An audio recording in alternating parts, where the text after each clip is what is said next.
Onto the Showdown, Lordo, this one being the 57th Showdown. They just continually produce epics, these two clubs, Port Adelaide and Adelaide, and they did so again on Saturday night. And the big names stood up when they needed to. Isaac Rankin having a very sublime game. Yeah, they were 28 all going into the game, unbelievably. After 56 Showdowns, this was the 57th, as you just touched on. And I thought they were going to blow them away in the last quarter. The Adelaide Crows threw their class, but Port just wouldn't go away. I loved it.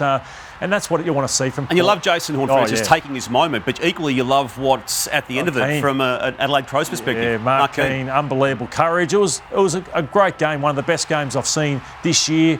An arm wrestle, Port Adelaide took it to them. Now they've got to find that consistency, Port, not just be up and down through emotion. They've got to find that level of performance because that will win them a lot of games. But Crows, they're a better side, they're a classier side, and they got over the line as good sides do. I agreed with the Showdown medal voters, Lordo, in giving the title to Connor Rozee out of that game. But other people may have thought Riley Thilthorpe was the man. 3 goals, but it was just his presence around the ground. And he's putting together some sort of season, given he was really stricken last year for a lot of it with a knee injury. And the presence he's got, Lordo, the ability to mark, but the ability to bring other teammates into the game. 23 goals for him now from his matches. I think about guys like Tony Lockett, Fraser Gehrig, guys in the AFL who make other AFL footballers look small.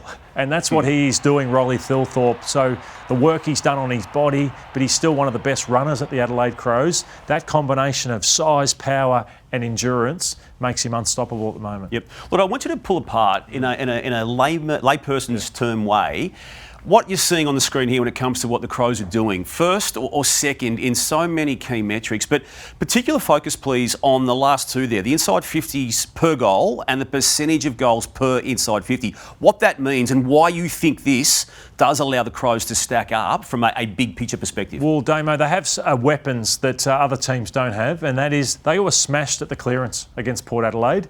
But when you have a forward line of Thilthorpe, Fogarty, Walker, Rankin, Rochelle and Keys, that is as good a 6 as any forward line in the competition. There's normally some weak links. There's some excitement there too, isn't there? All of them can hurt you. So they are so effective and efficient, and so they don't need a heap of inside 50s to punish you, and that's what they did against Port Adelaide and why they're the #1 ranked team going inside 50.